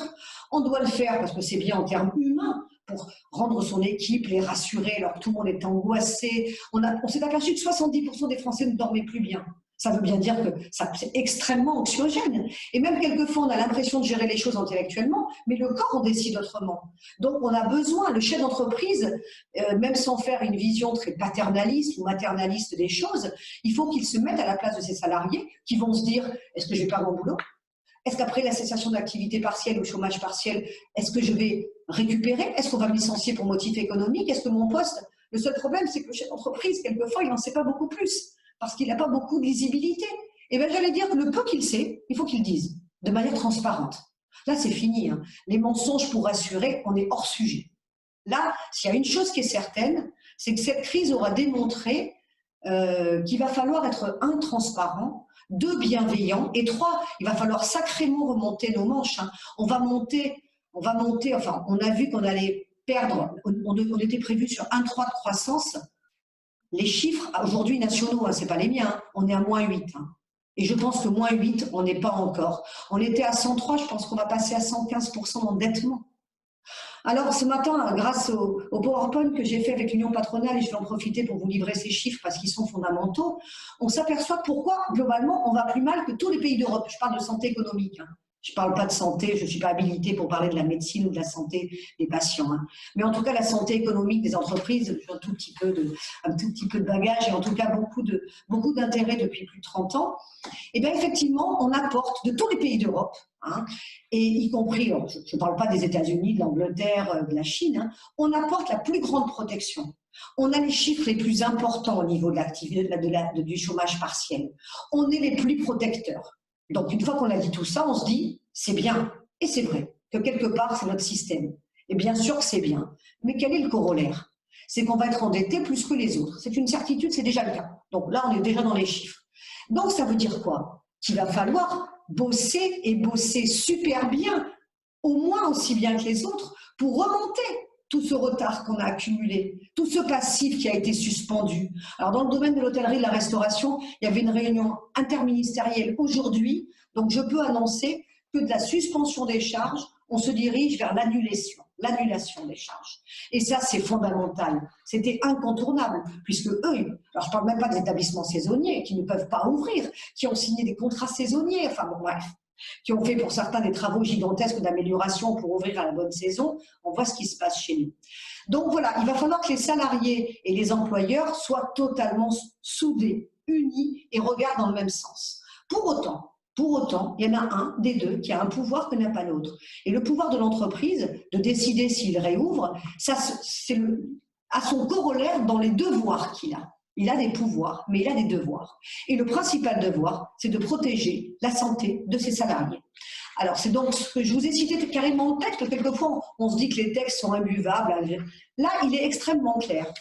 La slide d'après, vous le verrez, j'ai tenu à vous montrer aussi une petite jurisprudence. C'est l'intérêt d'avoir un avocat dans un webinaire, c'est qu'il fasse un tout petit peu de droit, mais de façon accessible, hein, parce que sinon, c'est imbuvable. Donc, Je vous ai cité un arrêt de la Cour de cassation, de la Chambre sociale, puisqu'on est en matière sociale, du 28 février 2002. En vertu du contrat de travail le liant à son salarié, l'employeur est tenu envers celui-ci d'une obligation de sécurité résultat. On a vu cette notion. Le manquement à cette obligation a le caractère d'une faute inexcusable. Je vais y revenir. Lorsque l'employeur avait ou aurait dû avoir conscience du danger auquel était exposé le salarié et qu'il n'a pas pris les mesures pour l'en préserver. Alors là, on va tout de suite où on veut en arriver. Bien sûr qu'aujourd'hui, demain, vous réouvrez votre entreprise. Allez, on est le 12 mai. Vous avez lancé l'ouverture. Vous avez fait nettoyer vos locaux, les désinfecter. Vous avez commandé le nombre de masques qu'il fallait. Vous avez commandé, bien évidemment, les gants et les tenues de travail adaptées en fonction chacun de vos branches d'activité. C'est évident, sur un travail administratif, c'est pas comme si on est à la chaîne dans une usine où là, il faudra, si par exemple on est dans les 3-8, il va falloir que le poste de travail soit nettoyé et désinfecté avant que chaque prise de poste. Donc, je ne sais pas si vous voyez pour nos industries ce que ça va coûter en plus. Bien. Pour autant, l'employeur qui décide de réouvrir, parce que la loi le lui permet, l'ordonnance lui permet, le déconfinement lui permet, il a l'obligation de veiller à la sécurité de ses salariés. S'il ne le fait pas, vous voyez ce terme faute inexcusable, c'est effectivement la responsabilité de l'employeur qui va être engagée de facto. Parce qu'on va considérer que, donc, vers quel problème on va se retrouver confronté? Le problème de la preuve. Et oui, votre salarié, il est effectivement revenu au travail, mais en même temps, il continue à aller faire ses courses, en même temps, son fils est scolarisé, en même temps, il a X moyens d'avoir pu, malheureusement, être contaminé par le Covid-19. Comment rapporter la preuve que c'est sur le lieu de travail? Eh bien, c'est vous, chef d'entreprise, qui allez devoir démontrer que vous avez effectivement pris toutes les mesures. Toutes les mesures. Et dans les preuves, et c'est ce que je conseille à nos clients, c'est qu'effectivement, on fasse un mail à tous les salariés, indépendamment de la bienveillance et de tout ça, pour expliquer qu'il y a des cas, d'abord pour les rassurer, leur dire, attendez, vous allez revenir, mais ne vous inquiétez pas, on a mis en place toutes les mesures qui sont destinées à vous protéger. Parce que moi, employeur, j'ai cette obligation de protéger mes salariés, de protéger mon équipe. Et c'est une obligation de sécurité résultat, et vous l'avez vu. Donc la jurisprudence a déterminé avant même aujourd'hui ce qu'il en est. Vous imaginez ce qu'on peut avoir comme jurisprudence. Et là aussi, mais ça sera ma conclusion, j'espère que grâce au dialogue social, on va pouvoir éviter les nombreux potentiels contentieux qui vont arriver. Alors cette obligation de sécurité résultat, c'est la slide d'après. L'employeur, il n'est pas tenu de garantir, non, juste celle d'après. Donc, l'employeur, il n'a pas la vocation on est toujours sur la slide de sécurité résultat 2, l'employeur, il n'a pas l'obligation de garantir que le salarié ne sera pas infecté, il ne peut pas le faire. La seule obligation qu'il a, c'est de garantir qu'il a fait tout ce qu'il fallait pour que le salarié ne soit pas infecté. Et l'employeur ne pourra s'exonérer de sa responsabilité que s'il démontre avoir mis en œuvre toutes les mesures nécessaires. Alors, l'obligation de l'employeur, on va les reprendre. Effectivement, j'en ai listé 5, mais il y en a d'autres. Si quelqu'un peut retrouver la slide, mais bon, moi je vais suivre, mais c'est juste pour que tout le monde suive en même temps. Il doit procéder à l'évaluation des risques encourus sur les lieux de travail qui ne peuvent être évités en fonction de la nature du travail. Donc, 1, évaluation des risques encourus. 2, alors je vous le rappelle, le document unique d'évaluation des risques professionnels, il est obligatoire dans toutes les entreprises. La slide, je l'ai perdue, elle ne veut pas revenir, elle arrive, d'accord. C'est ce qu'on appelle le fameux DUERP. Eh bien là, vous avez l'obligation, tant que vous êtes confiné et si vous n'êtes pas débordé, mettez à jour ce document. Ça sera un des moyens de preuve que vous pourrez invoquer en indiquant que vous avez listé les risques dans l'entreprise. Et le Covid-19, il est bien évident, c'est un énorme risque dans l'entreprise. Donc, complétez votre document unique des risques. Déterminez avec les représentants du personnel les mesures de prévention les plus pertinentes. Alors, effectivement, là, il faut faire la différence entre TPE et PME. Si on est dans une TPE, moins de 10, moins de 11, effectivement, là, il va falloir que vous repreniez contact avec vos salariés individuellement. Si ce n'est pas le cas et que vous avez un CSE ou que vous avez un délégué du personnel, quoi que vous ayez comme instance représentative du personnel, c'est avec lui, c'est avec cette instance que vous allez bosser. Pour que lui vous apporte, parce que vous savez que le CSE a englobé, pour ceux qui ont fait des élections récentes, l'ancien CHSCT, qui était là pour garantir la sécurité des salariés dans les grandes entreprises, eh bien lui, ça va être l'organe indispensable pour travailler avec lui, pour voir ce qu'il y a de mieux. Et si vous montrez que vous avez pris toutes les mesures avec le CSE ou avec les IRP, eh bien, on ne pourra pas vous reprocher quoi que ce soit.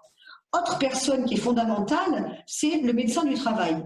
Le médecin du travail, il ne faut pas aider, il ne faut pas hésiter à lui solliciter son aide. Aujourd'hui, on peut le joindre par mail. Moi, j'en ai certains eu par mail. Mes clients en ont eu également. Donc, on peut joindre le médecin du travail. Si on est en doute sur une installation, sur quelque chose, c'est lui.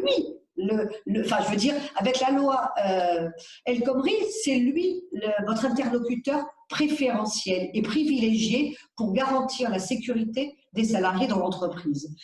Et bien évidemment, et ça c'était le dernier point de la slide qui s'est perdu dans l'espace intersidéral de notre webinaire, mais c'est pas très grave, c'était effectivement de respecter les gestes barrières, de respecter la distanciation sociale, de respecter tout ça, mais ça j'allais vous dire, c'est un strict minimum. Hein. Donc, ces mesures, ce matin, quand j'intervenais dans le lien avec l'Union patronale, j'ai attiré, et je l'ai mis également, je vous ai mis le lien sur cette slide, alors là on est sur la bonne, ne bougeons plus rien. Cette slide, en vous connectant sur le lien du ministère de la Santé, vous allez avoir accès à des fiches techniques, donc c'est très très important, en fonction de vos activités professionnelles. Parce qu'effectivement, un boulanger n'aura pas les mêmes contraintes qu'une industrie qui n'aura pas les mêmes contraintes, je dirais qu'un salon de thé ou même un salon de coiffure. Donc, en fonction de vos activités, vous allez trouver les fiches techniques qui vont vous permettre d'adapter au maximum et de faire les choses au mieux possible. Et j'en finirai là-dessus, puisque moi, ma présentation est finie. J'avais encore une ou deux choses à vous dire. Malheureusement, dans notre société en France, on a la fâcheuse habitude d'opposer les gens. Donc, on oppose les salariés aux employeurs, les riches aux pauvres, les Parisiens aux provinciaux, les locataires et les propriétaires, et la liste pourrait être super longue. Et ça, c'est un truc qui m'agace parce que c'est contre-productif. Je ne sais pas que ça m'agace comme ça. C'est qu'en fin de compte, là, en tout cas, on va parler de l'entreprise, hein. L'entreprise, là, on ne peut plus opposer. On ne peut plus opposer employeurs et salariés. On va dans le même sens. Là, on n'est plus sur de la cosmétique, on est sur la survie de l'entreprise. Donc, il va falloir être d'une efficacité redoutable et, je dirais, prendre soin de ses salariés. Ça ne veut pas dire les materner, les assister. Ça veut dire, les respecter. Et là, on est sur mon intervention en leur proposant toutes les mesures de protection que vous devez prendre. Hein, et je n'ai pas dit pouvez, j'ai bien dit devez. Et deux, en essayant de faire au mieux possible dans l'entreprise. Alors moi, la question que j'ai à chaque fois, et s'il y a un droit de retrait, qu'est-ce qu'on fait? Oui, d'accord. Alors, 2 mots sur le droit de retrait. Le droit de retrait, c'est le droit dont dispose un salarié qui considère qu'il n'a pas à reprendre le travail parce qu'il est en danger. Le terme est danger. Hein. Alors ça peut être danger physique, danger psychologique, c'est le cas par exemple du harcèlement. Hein. Donc effectivement, il a le droit de dire je pose mon droit de retrait et je refuse de travailler et je ne viens pas et vous n'aurez pas le droit de me licencier pour ça parce que j'ai une protection liée au droit de retrait. Donc les questions que j'ai eues depuis une dizaine de jours, c'est comment on fait à savoir? Comment on fait à savoir? Les seuls qui seront habilités à déterminer si le droit de retrait était légitime ou pas, ça sera les tribunaux. Appréciation souveraine, première chose. Deuxième chose, effectivement, si vous avez pris toutes les mesures, si le salarié, entre guillemets, j'allais prendre volontairement un excès, hein, qui est pas loin de la provocation, il est hypocondriaque et il a la trouille de venir. Donc là, effectivement, c'est sa problématique. Si vous pouvez rapporter la preuve que vous avez pris toutes les mesures, que vous avez fait désinfecter le lieu de travail, qu'il y a des masques, qu'il y a des tenues de travail adaptées, qu'il y a du gel hydroalcoolique, qu'il y a tout ce qui a été possible, que la distanciation, qu'ils ne seront pas 8 à travailler dans 3 mètres carrés. Si vous avez pris toutes ces mesures, le droit de retrait, sauf si j'oublie un événement maintenant, ou un élément qui ne serait pas porté à la connaissance de l'employeur, il sera abusif. En revanche, si vous n'avez pas pris toutes ces mesures, il est évident que ça pourrait être légitime. Donc, pour éviter ces confrontations, et on est toujours au même point, on n'a pas les moyens de se payer des confrontations là. Là, les entreprises, ça va être une hécatombe. Et les professions libérales, c'est pareil. La profession d'avocat, on sortait 2 mois et demi de grève, c'est catastrophique. Il y en a 28% qui envisagent d'arrêter, 10% qui envisagent de prendre leur retraite. C'est une catastrophe absolue. Et on n'est pas les seules professions. Hein. Je pense à toutes les professions paramédicales, les professions libérales, certains artisans qui n'ont pas pu travailler du tout. Donc la seule solution, c'est justement d'aller dans la concertation, dans le dialogue social, si on n'a pas de représentation d'IRP dans la boîte, et bien de prendre contact avec tous les salariés par visioconférence, d'abord les rassurer, premièrement, deuxièmement leur dire tout ce qu'on a fait, troisièmement leur expliquer les conditions de reprise, et quatrièmement leur expliquer que leur travail aussi va permettre la continuité de l'entreprise. Parce que s'ils ne sont pas là, il y a très peu de patrons qui sont sans leurs ouvriers ou leurs salariés ou leurs cadres, ils peuvent faire avancer leur boîte. Donc on est bien un couple indissociable. Mais on est un couple indissociable et un couple d'ennemis. Je ne sais pas pourquoi, c'est pas comme ça en Allemagne. Alors je ne parlerai pas de la solution sanitaire, hein, mais quand on voit les rapports des syndicats en Allemagne avec les organisations patronales, ça se passe différemment. Ça se passe dans le respect de la position de chacun. Ben là, il faut qu'on y arrive. On est au pied du mur. On n'a pas 6 mois. Hein. Et là, il faut y arriver tout de suite. Hein. On n'a pas le droit à l'erreur. Hein. Sinon, ça va être dramatique. Les boîtes vont déposer le bilan. Les salariés vont tous se retrouver au chômage. On sait qu'en sortant de confinement, on a eu un tout petit peu, pour ceux qui n'ont jamais été au chômage de leur vie, soit parce qu'ils sont en activité partielle, soit parce qu'ils sont en profession libérale, soit parce qu'ils ont toujours travaillé. On ne savait pas ce que c'était de rester à la maison sans rien faire. Là, humainement, avec ce confinement, tout le monde a pu se mettre dans la tête de ce que c'est quelqu'un qui cherche un job et qui n'en trouve pas, qui tourne en rond parce qu'il reste à la maison entre des séries télé de plus ou moins bonne qualité. Donc là, c'est important que tout le monde puisse garder son travail. Ça ne sera pas le cas. Ça ne sert à rien d'imaginer le miracle. Mais en tout cas, si, main dans la main, avec un esprit de solidarité, les employeurs et les salariés essayent de gouverner cette entreprise ensemble, dans l'intérêt de la société, pas dans l'intérêt du patron, c'est ce que je disais ce matin. Il y en a qui disent « Non mais moi je ne vais pas faire ça pour mon patron, c'est un sale con », excusez-moi l'expression. Mais c'est pas là, on parle de sauver l'entreprise. On ne parle pas de sauver le patron là. Le patron, lui, généralement, parce qu'il y a quand même une majorité de chefs d'entreprise qui se dévouent au maximum. Là, il disait qu'ils peuvent rester 3-4 mois sans se payer alors qu'ils payent tous leurs salariés. Ça existe et c'est la majorité des patrons qu'on a en France. Alors après, effectivement, il y a des minorités qui sont, si ceux-là, ils déposent le bilan, ils ne dérangeront pas. C'est pas très gentil ce que je dis, mais après tout, ils ont qu'à être dans l'éthique et dans la bienveillance. Mais il va falloir être unis et solidaires, s'entraider entre sociétés, même si on est concurrents, se filer des tuyaux entre nous. On ne faut pas penser à court terme. Ah non, mais si je lui donne ce tuyau, il va peut-être faire la même com que moi. C'est fini ce discours-là. On ne peut plus le tenir. Sinon, ça va être l'effondrement de notre pays. Donc, qu'au moins cette crise, je sors un peu du contexte, mais j'avais envie de partager cette émotion avec vous, parce que là, je suis effectivement dans l'émotion, qu'on sorte de cet état d'esprit et qu'on arrive à redresser nos boîtes d'abord, et puis notre région, notre département, et après notre pays. Et si tout le monde fait ce qu'il a à faire, on ne sera peut-être pas tout de suite au bonheur. C'est comment bonheur intérieur brut? Mais j'adorais ça. On ne parle pas de ça, les avocats. Mais en tout cas, on permettrait de sauver des emplois, des entreprises, d'éviter des faillites et peut-être de repartir sur une voie plus digne, plus décente et plus respectueuse. Voilà. Maintenant, je suis à votre disposition pour les questions. Marielle, il y a une question de monsieur Jean-Yves Escande, les entreprises pour la cité. Il indique qu'il vient de la BNP Paribas qui développe depuis plusieurs années une politique de communication RSE avec notamment Antoine Cyr. Un de ses amis, chef d'entreprise à Cannes, lui a déclaré récemment qu'une TPE n'avait pas les moyens de mettre en œuvre une politique RSE.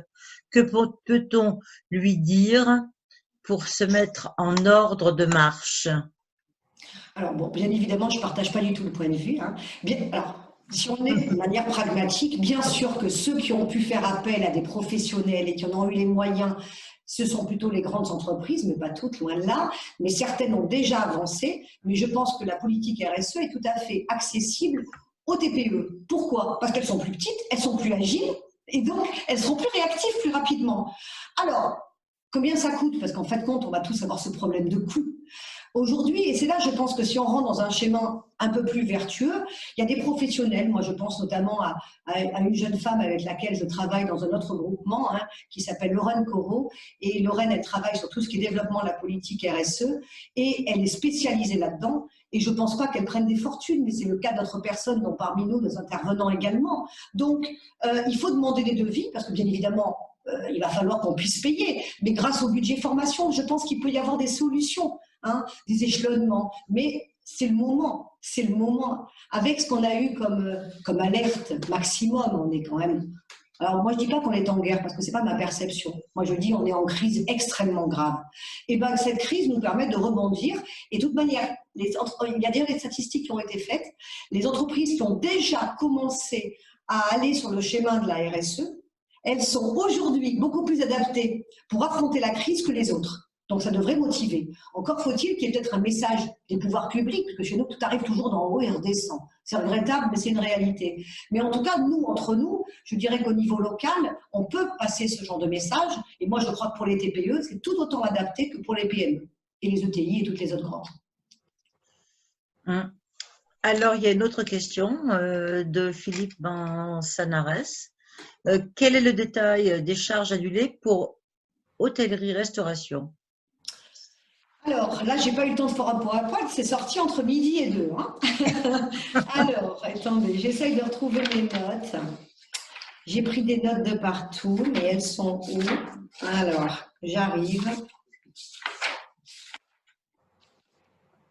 Alors, donc, comité interministériel, il y aura d'abord, prochaine information, comité interministériel le 14 mai, pour relancer le tourisme. Là, on parle bien du secteur tourisme. Hein. Édition d'un guide de bonne conduite. Oui, parce que qu'est-ce qu'il faut nettoyer à combien? Enfin, on veut dire pour la restauration, c'est encore plus compliqué. Hein. Annulation des charges confirmées pour hôtels, cafés, restaurants.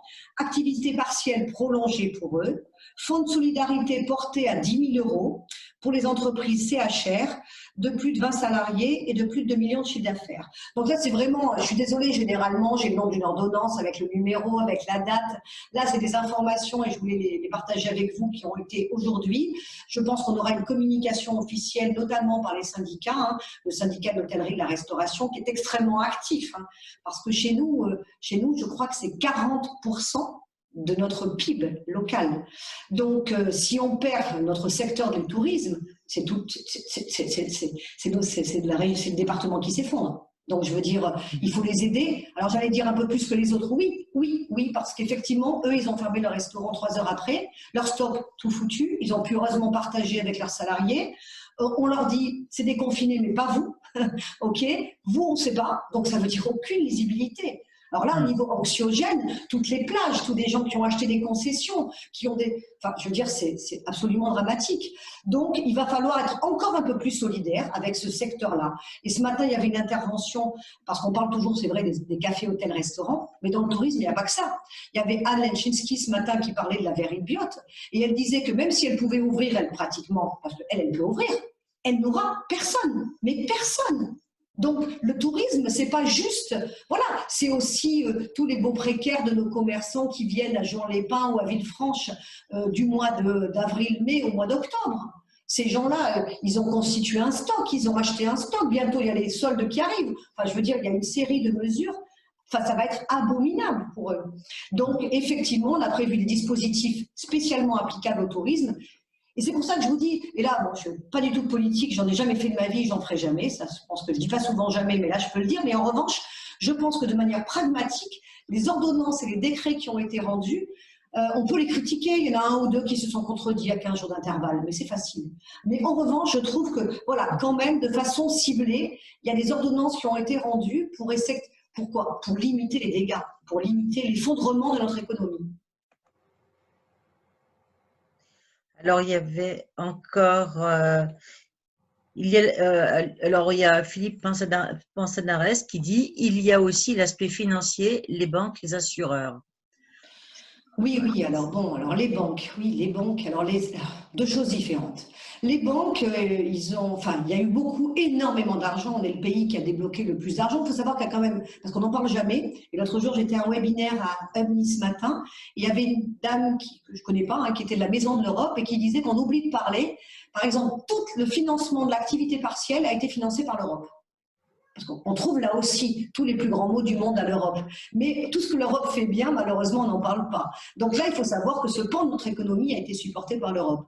Et je pense qu'effectivement, il va falloir que l'Europe, on n'a jamais eu d'Europe de la santé, là, c'est le moment d'ouvrir les choses. On a tout un travail à faire, on vient de voir ce qui vient de se passer. Il faut qu'on en tire les conséquences. Du coup, j'ai oublié le début de la question. Je suis désolée. Je la reprends. Il y a aussi l'aspect financier, les banques, les assureurs. Alors les banques, est-ce qu'elles vont jouer le jeu? J'en sais rien. On sait, mais là je ne vais pas faire de la pub ou de la contre-pub, il n'en est pas question. On sait qu'il y a des banques qui ont été pour mes clients extrêmement réactives. On sait qu'il y en a d'autres qui en sont encore à poser la 5e ou la 6e demande de documents complémentaires. Bien, j'allais vous dire une chose. Aujourd'hui, les banques, ça fait partie des secteurs d'activité qui travaillent énormément, comme la grande distribution. Donc, n'hésitez pas, je suis désolée, hein, votre banque n'est pas réactive, elle ne vous répond pas ou elle vous demande 300 millions, n'hésitez pas à regarder sur les réseaux sociaux, parce que là, ça communique bien, quelles sont les banques les plus réactives et de changer de banque.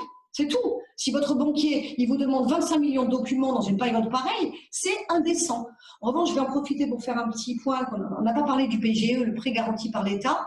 Je pense que c'est fondamental, là aussi, parce qu'on dit tout et n'importe quoi. Donc moi, je vais juste vous donner mon conseil d'avocat. Il n'entraîne que moi, il n'y a que moi qui suis lié par cet avis. C'est la première fois dans votre vie professionnelle où vous pourrez faire un emprunt sans être caution personnelle. Parce que c'est la BPI qui contre-garantit, à part les 2 premiers mois. Et c'est un prêt qui est à taux 0,25, c'est juste le prêt de la contre-garantie BPI. Donc, après, si vous convertissez, que vous le mettez sur du moyen terme entre 1 et 5 ans, vous aurez un taux d'intérêt normal. Donc, ce que je veux dire, c'est que n'hésitez pas à faire appel à votre banquier. Ça, c'était pour la question banquier. Et s'il n'est pas réactif et qu'il vous demande à chaque fois un document supplémentaire, changez-en. Les assureurs. Bon, alors les assurances, c'est autre chose. Ils ont mis 200 millions sur la table, ils ont considéré que, alléluia, tout était bien, c'était suffisant. Non, non, pas du tout. Alors, on a regardé les choses de l'intérieur. D'après ce qu'on a pu voir au niveau statistique national, on a 5% des contrats d'assurance qui prévoyaient, qui vont indemniser pour le Covid. Voilà, 5%. Donc, vous avez bien compris que c'est quasiment rien. Dans la plupart des contrats, ils vont indemniser si le chef d'entreprise, et qu'il avait un dossier perte d'exploitation, si le chef d'entreprise a personnellement été touché par le Covid, là, la garantie va jouer. Le reste du temps, par exemple, nous, ben voilà, on n'a pas personne, heureusement, pour mon équipe, personne n'a été touché. On n'aura aucune indemnisation alors qu'on a pourtant une assurance qui marche extrêmement bien. Alors les assureurs, ils ont été remis un peu sur le grill récemment, et notamment par le MEDEF qui les a un peu secoués, je crois, au niveau national, pour leur dire il va falloir faire plus. C'est bien 200 millions. En revanche, couvrir tout le monde, ça on sait déjà que ce n'est pas possible, ils n'ont pas les capitaux propres suffisants. Donc la question est réglée, ils ne pourront pas. Donc entre ce qu'ils ne peuvent pas faire, c'est-à-dire systématiquement prendre en charge tout le monde, et ne prendre en charge que 5 personnes, il y a tout là aussi, un milieu de choses acceptables. Sachez juste qu'il y a des négociations au plus haut niveau, avec des organisations, des syndicats de banque, et pour les assureurs également, pour voir quel effort peut être fait pour, je dirais, abonder la solidarité nationale. Mais je n'ai pas plus de visibilité aujourd'hui. Est-ce que j'ai répondu à la question de la dame sur la faillite? Parce que du coup, comme c'est intervenu 20 minutes après… Alors, il y avait une question, j'essaie de la retrouver, sur la faillite. Il y a aussi une chose que je voulais vous dire, il est sorti avant-hier une nouvelle ordonnance sur l'activité partielle. Alors, vous savez qu'activité partielle, c'est pareil que chômage partiel ou chômage technique. C'est le même mot, il y a 3 mots qui couvrent la même réalité. Hein. Donc, il y a une nouvelle l'activité partielle, va être possible d'individualiser l'activité. Donc, c'est une ordonnance du 22 avril, numéro 460, qui donc permet d'individualiser. Avant, ce n'était pas possible. Par exemple, il y avait, si on parle d'une PME, où il y a un secteur technique, les personnels administratifs. Dans le secteur administratif, il fallait qu'il y ait une unité de mise en activité partielle, et pareil. Voilà. Là, en fonction des situations, si on a, alors il y a 2 conditions, il faut effectivement, d'ailleurs c'est marqué à titre exceptionnel et dérogatoire, l'ordonnance du 22 avril permet le placement en activité partielle de salariés de façon individualisée, ou selon une répartition non uniforme des heures chômées ou travaillées sous condition. Donc, il est évident que là aussi, il faut avoir ou un accord d'entreprise ou un CSE. Donc là, ça veut dire, si je fais court, que pour les TPE, ce n'est pas encore tout à fait applicable. Voilà, sauf avoir un accord d'entreprise, bien sûr. Alors, merci Marielle. Encore une autre question. Comment faire pour limiter les faillites, les licenciements, la mise à l'écart de nombreux salariés, entrepreneurs? Comment faire? Si je savais, je vous jure, je le partagerais avec vous. Je pense que faire confiance, déjà, tout le dialogue social dont on a parlé, je ne vais pas le recommencer, c'est fait. Y croire, faire confiance à son dirigeant, Éventuellement, l'intelligence collective, oui, moi j'y crois, j'avoue, je l'adapte dans mon entreprise, hein, puisqu'on est un groupe de 10, 11, et on fait une fois par semaine, qu'il pleuve, qu'il vente, qu'il neige, briefing, on s'explique, certains peuvent avoir des idées que nous on n'a pas eues, enfin bref, hein, bon, voilà. Donc, intelligence collective, ne pas avoir peur ou honte d'écrire à son dirigeant pour dire sur les réseaux sociaux, j'ai vu une initiative intéressante, ça pourrait peut-être être le cas pour nous. J'avais fait l'intervention sur la vente à distance. La vente à distance, ou par exemple pour les restaurateurs, la vente à emporter, c'est des alternatives pour essayer de faire un peu de chiffre et sauver l'entreprise. Et je pense que les salariés, surtout les salariés un peu anciens, qui ont de la bouteille dans la boîte et qui connaissent la boîte parfaitement, ils peuvent suggérer des idées qui peuvent permettre d'aider l'entreprise, hein, ou alerter les réseaux qu'ils ont eux-mêmes pour sauver la boîte. Il n'y a qu'ensemble qu'on y arrivera. Sinon, on n'y arrivera pas. Après, éviter les licenciements. Je ne vois pas comment faire. Je ne vois pas comment faire. Tant qu'on a l'activité partielle, ça va permettre de, entre guillemets, baisser le temps de travail de tout le monde et donc de le répartir sans supprimer des postes. Mais, de toute manière, personne ne sait. Et là aussi, nos dirigeants ne savent pas. On ne sait pas si on aura une deuxième vague, pas une deuxième vague, si on va avoir un vaccin, si tel médicament. Moi, je ne comprends rien à ce qui se passe au niveau médical. Alors, je ne suis pas scientifique, mais nos dirigeants, ils ne sont pas non plus des scientifiques. Ils ne comprennent rien. Donc, il va falloir, je pense qu'il va falloir agir de manière très progressive, hein, en temps réel. Hein. On ne fait plus des projets à 6 mois, sauf dans certains domaines d'activité, d'industrie. Là, hier, on parlait d'industrie de la cosmétique. Et par exemple, l'industrie textile, il faut le savoir, ils étaient en grande baisse d'activité. Grâce à la fabrication de masques, ils ont remonté leur activité. Donc, il va falloir être ingénieux, agile, débrouillard, solidaire, système D. Et effectivement, il n'y a que comme ça qu'on peut limiter la casse, juste limiter la casse. Je ne sais pas si c'est la réponse que la question qu'on attendait de ma part, ou s'il manque un aspect technique droit du travail. Il n'y a pas d'autres questions en suspens. Oui, c'est bon, on me répond. De toute manière, vous allez avoir en lien nos présentations PowerPoint. Vous allez avoir l'adresse mail de Stop Burnout, hein, qui organise, et Margaret en est la présidente, et je la remercie pour l'organisation de ce webinaire pluridisciplinaire, en plus très féminin aujourd'hui. Non, parce que j'ai une casquette, j'ai créé une délégation de femmes chez l'entreprise Nice Côte d'Azur, on est 50 aujourd'hui et on est super solidaires. Mais à part à cet endroit-là, c'est très rare. Généralement, je suis une des seules femmes. Là, je suis ravie, j'interviens avec 3 nanas à côté, je trouve ça super. Mais effectivement, peut-être que c'est nous qui devons porter la parole, les femmes. Alors, il y a eu des enquêtes, j'aime pas faire du féminisme basique et un peu restrictif. Il y a eu une enquête où on disait que dans les pays qui étaient dirigés par des femmes, la crise du Covid-19 avait été moins violente. Parce qu'on a peut-être anticipé, parce qu'on est toujours en train de penser à nos poussins, nos enfants, nos machins. Donc on est peut-être plus en anticipation que la vision masculine. Peut-être que je dis ineptie, et puis vous n'êtes pas obligé d'être d'accord avec moi. Mais voilà pourquoi là aussi, il y a des clubs, il y a des réseaux. Voilà, chef d'entreprise, rentrez dans des réseaux. Voilà, si j'ai un conseil à donner, rentrez dans des réseaux. Il y a beaucoup de réseaux. Ça va du CJD, ça va à l'UPE, qui pour moi est le réseau centralisateur. C'est pas parce que je fais partie du bureau, j'ai toujours pensé la même chose, même quand je n'y étais pas. C'est notre organisation syndicale chez l'entreprise, l'UPE. Hein. Donc, l'UPE. Alors après, on a envie d'aller au DCF, on a envie d'aller à la Jeune Chambre économique, on a envie d'aller d'Azur Business Club. Ça met au club business. Ça m'est complètement égal. Rentrez où vous voulez, mais là on est pareil.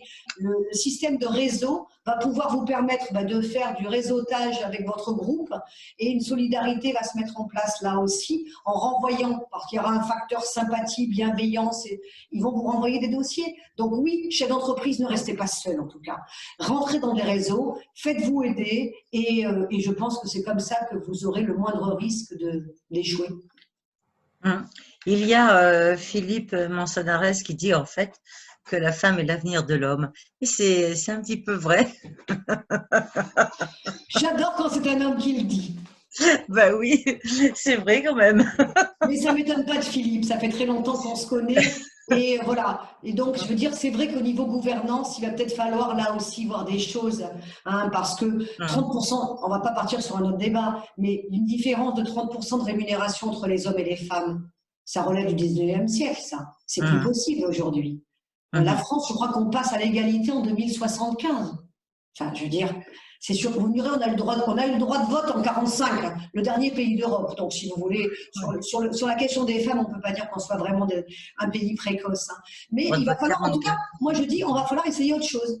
En tout cas, il faut au moins essayer autre chose, puisqu'il y a des choses qui n'ont pas marché. Essayons autre chose, voir si ça marche. Je ne pense pas qu'on puisse faire pire. Il va falloir rééquilibrer le yin et le yang. Oui, Caroline. Oui, oui, c'est vrai. Sur des forces, hein, sur des… Et d'ailleurs, les plus grandes entreprises qui réussissent, c'est la pluridisciplinarité, c'est-à-dire vision masculine et féminine croisée. Et là, effectivement, on a cette harmonie des deux. Voilà, donc oui, je pense qu'il faut se diriger vers ça, c'est vrai. Oui. Merci Philippe. Voilà, et il n'y a plus de questions.